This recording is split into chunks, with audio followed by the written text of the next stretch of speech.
So the Battlefield 2042 reveal trailer just dropped today, and well, anyone who makes content around games has already released a video on it. But while many are caught up in the hype, I for one am not, and I'm gonna try to provide a breakdown of why that is by detailing the good, the bad, and the frankly meh. But first up, the good that I found in the real trailer, as well as videos presented by those who attended the press conference before the reveal, such as Jack Frags and GameSpot, are first of all, the Plus system. This system sounds like a way to swap weapon attachments without having to die and go to the customization screen, or maybe go to a resupply box. Don't know anything about it yet, but it does sound like it can be done on the fly, which will be nice as the size of the maps, which we will cover later. It could be frustrating if you fought hard for a close quarters objective, and now you have to travel the vast openness with your submachine gun or carbine. Speaking of objectives, those have been given a bit of a tweak. Previously, you had standard range of Alpha, Bravo, Charlie, Delta. So now they've actually broken those up into sectors, potentially Alpha 1 and Alpha 2. We don't know. Don't know if it'll be 2 sectors per objective or if there could possibly be more. But the gist of it is if you want to capture an objective, you must hold all the sectors that make up that objective. Still don't know if the whole objective needs to be held before you can spawn on it, like in previous titles, or if you can spawn on the sectors that make up that objective. Personally, I'd prefer if it was the former, as it would allow for a bit of a reprieve and a sense of victory when you finally clear the enemy from the sectors and capture that objective, and also stops the whole team from suddenly spawning on top of you if you do start capturing it. Although on the other side, I do kind of like spawning on top of back campers and kind of ruining their day, but I'm expecting it to be the latter, as that will keep the chaos of the battlefield that EA and DICE love to advertise active. And that's not going to be too hard since we're getting 128 players on the new consoles and PC, which, if you know basic math, is double the size of the previous titles. One way that they're bringing back to get around some of these maps are grappling guns or grappling hooks, which can be helpful with dealing with all these skyscrapers and the new kaleidoscope map, since if any of you have played Battlefield 4, you probably remember the horrors of elevator claymores and being sniped by or rocketed by a guy camping a roof in Siege of Shanghai. We don't know how it'll operate, if it'll operate like a pickup in Hardline and that way, or if it'll be like in Battlefield 2, where you had a grappling hook that you could attach as a piece of equipment to your soldier, although in this game we'll be calling you specialists, and I'll get to that. Additionally, it does seem that the character movement options from Battlefield 5 have been preserved. You can see a specialist scaling some shipping containers here. I'd also assume that sprinting while crouched is still in the game as well, as that was a very good addition. And another feature from Battlefield 5 that seems to be returning is the boarding and unboarding vehicle animations. You can see it briefly during a Rendazook homage. They could have added this just for style for the video, but I do hope that it returns, as dogfights before it was introduced usually ended with the loser just bailing out before they were shot down, stealing the kill from the winner. Of course, Battlefield 5 kind of fixed that by giving you the credit for the kill if your opponent did bail. So maybe that will stay in case. They'll just keep that feature but allow you to teleport in and out of vehicles. Speaking of vehicles, during the press conference, it was mentioned that vehicles will have multiple seats. Pretty standard, but they did mention that those different seats would have different effects. It was kind of vague about how it would, but they just said that having more players in your vehicle will make it more effective. So if that means that we're having like tank commander seats back like in Battlefield 3, or if we get something strange like your tank suddenly growing an ADATS anti-air gun because your buddy spawned on you and he had that as a specialization or something. I do know that squad revives are returning, but you still have the medic. Wrapping up the good, the thing I was happiest to hear about was the confirmation that Battlefield will not have a Battle Royale game mode. Now you may be wondering, why is that a good thing? It's because, well, for me, I don't like that game mode, and I never really enjoyed it. And I also never thought that Battlefield should have one. And many people kind of came to agree with me, at least on that second point. Another really, really good thing to know, and that came from this, is that there are no controversies right now about the trailer. Which is nice. And, well, the last important thing that is good is that DICE keeps up its tradition of adding animals to its maps with penguins. Don't know if we can shoot them, don't know if they're going to be actual things, or if they're going to be like the parrots and sharks and other animals and just kind of be there. On to the bad.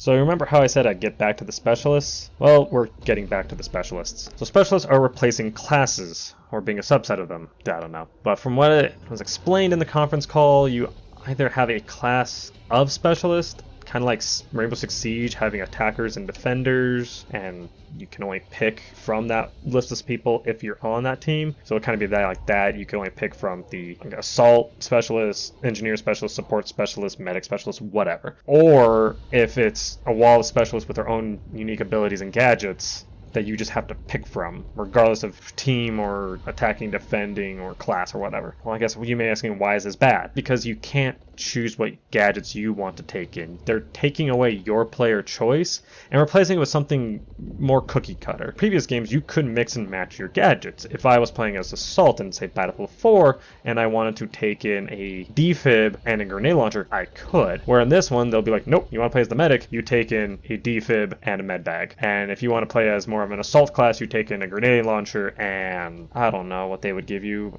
binoculars or something. I just don't like that they are taking that away. Of course, we may get more information with the later gameplay reveal in the next few days. As it stands right now, I don't like this change, and it feels like it's taking away from player freedom and customization. Additionally, something that I noticed was kind of weird when they were detailing it. Well, it's kind of like where your specialists are from. So in the game, you're playing as no-pats, basically a PMC or a mercenary. You don't belong to a specific country. You just are fighting for the US or Russia.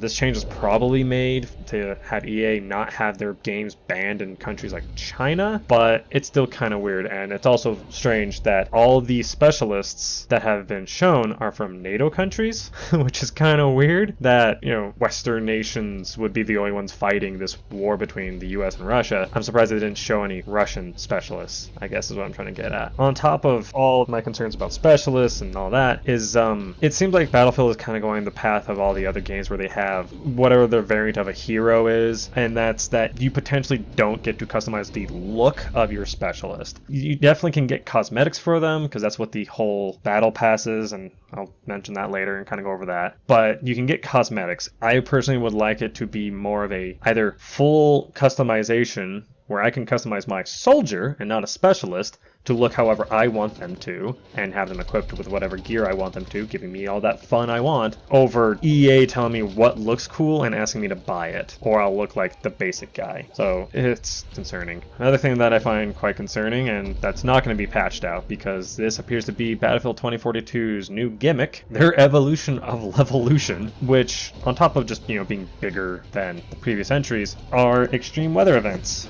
So they mentioned dust storms in the desert maps, which are a given. But the concerning one is the tornado? Yeah, we'll get to that. Issue with dust storms. I don't feel like I need to describe it, but we'll just have a little thought process. When was the last time you played Gulf of Oman or Hamada or any of the desert maps where there was a sandstorm and you're like, hell yeah, the sandstorm is here. This is my favorite part. Or was it more like, great, sandstorm's here. Now I guess I can stop sniping or flying my jet or helicopter and equip thermals so I can actually see somebody unless I want to be within 10 meters. I love Battlefield giving me the opportunity to really play my preferred playstyle on all maps. Yeah, so one of those probably sounds a lot more familiar to you, and if you play any of the Battlefield games where that happens, read the chat. You'll be able to find out which one is more likely. Now, on the case of the tornado, on the plus side, I guess at least for me, it looks like the tornado may not be a random event, as in the trailer, a lightning strike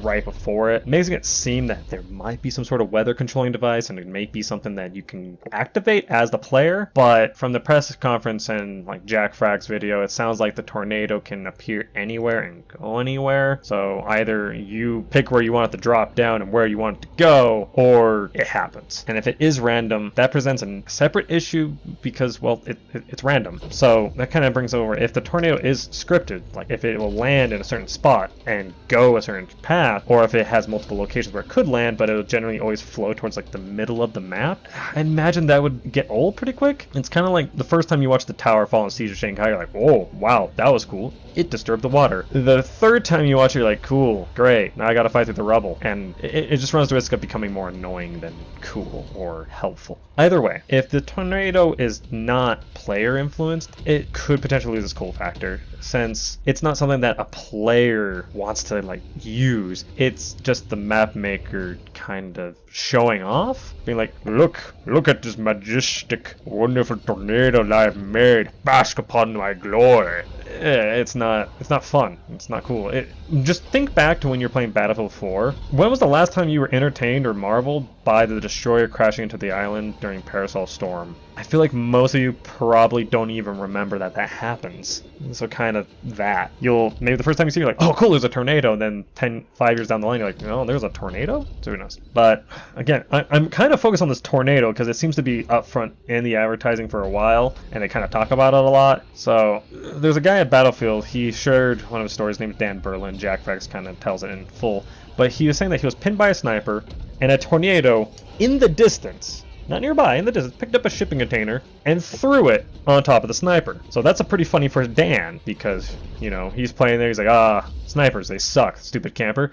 And then shipping container. Cool, fun story, but was that fun? Was that fun for the sniper to get knocked out by RNG, basically? And so if imagine yourself in your shoes, you're sniping, you're having a good time, you're like spotting the enemy, you're having a good old time, occasionally sniping somebody. And then a tornado super far away, like not even on your objective, throws a shipping container and kills you. Oh well, moving on from the tornado, hop on over to the game modes, of which there are only 3. And of those 3, we only know what one is, and that is All Out Warfare, which appears to be the main game mode, and that's not a bad thing. I'm getting to it. And the main game mode only consists of Conquest and Breakthrough, which are good game modes. I do like them. The bad thing is, for fans of like the Bad Company series and Battlefield 3, the Rush game mode is now officially dead. It was mostly dead in Battlefield 5, it came back for a couple things, but it's now safe to say Rush is all dead. Now for the tiny itty bitty things that aren't like bad, but are kind of disappointing, we still don't have any large-scale naval battles, which, with all the hype of unprecedented size, I would hope would be the case. But it seems like all we're getting are like patrol boats and maybe ribs and jet skis like we did in Battlefield 4. They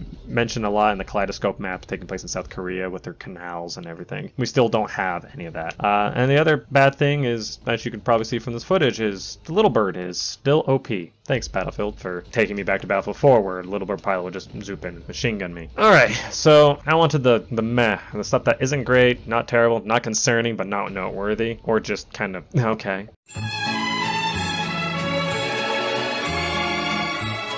First one is, you may be surprised or elated to know that there's no single-player campaign this time around. A lot of people have not enjoyed Battlefield single players, except for like Bad Company 2, so that's not so bad. But for those who did enjoy it, and did enjoy playing a campaign and kind of going through that, that's no longer an option for them. One thing that I do find is kind of cool is that they are adding bots so you can play single-player on the multiplayer maps, which will also be helpful because if this game flops, or when it dies when the next Battlefield game comes out, you'll always have some servers to play on. Speaking of the maps, they are advertised as some of the largest maps, which I unfortunately interpret as we have these really cool set pieces, and in between that, a whole lot of open area. So watch out for snipers and getting shot by a tank miles away on a hill while you're outside of those specific close quarters objectives and locations. The other thing that's kind of meh is we're only starting with 7 maps, which is one less than what we got with Battlefield 5, and players got really tired of those same maps pretty quickly, so we can only hope that DICE picks up the speed and the slack and release new maps a lot faster than they did with Battlefield 5, or maybe that the size of the maps in 2042 will make up for it. Because if any of you have heard like people complain about Battlefield, they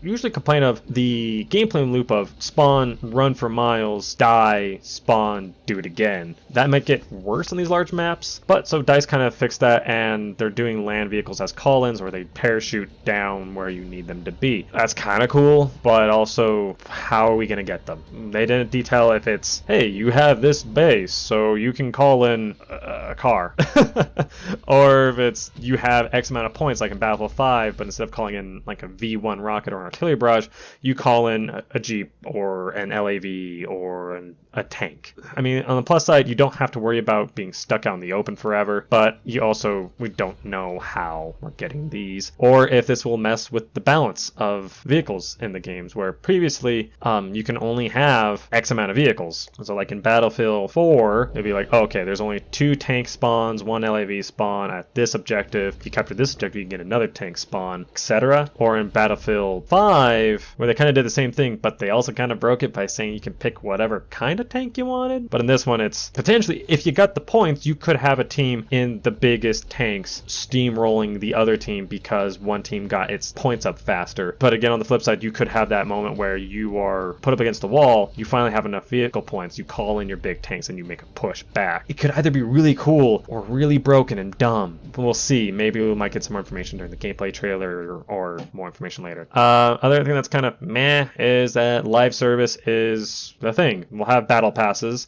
They have 2 versions, the basic, which is free and it gives you all the gameplay content allegedly, while premium you pay for, and you are supposed to get just cosmetics. So again, we don't know if the cosmetics are locked behind a paywall or if you can also unlock some cosmetics by playing the game. So EA caught up with everybody else, so whatever. In conclusion, that's really about it. 2042 is doing all right. There's some things that are concerning that seem to be very heavily focused on, why it's so concerning, but hopefully we'll learn more. But right now, it doesn't seem like the game really has enough things that are interesting or unique that's making me feel hyped up for it. It just seems like another game. Yeah, it's cool, it's bigger, but it's also just like there's things on it that I don't like. So my advice and what I'm going to be doing is I am definitely not going to be pre-ordering this game. Not until at least the gameplay trailer is revealed and we can see how some of the gameplay is. I'm probably going to wait until maybe I can play it on a beta or wait for the actual release. That's what I recommend. Don't give EA your money right now. They've burned us before. They don't care. Hold on. Wait until you can actually play this game before you give them any money. But anyway, so that is my rant, I guess, on Battlefield 2042. Hopefully some of this is interesting. I really hope that a lot of those bads and the mehs get covered, and I hope it's a good game because I do love the Battlefield series. But I really hope it works out because I don't want to see Battlefield die. Anyway, comment down below what you think about the game. If you have any ideas about what you would like to see, kind of let's get the conversation going, and I'll see you in the next one. See ya.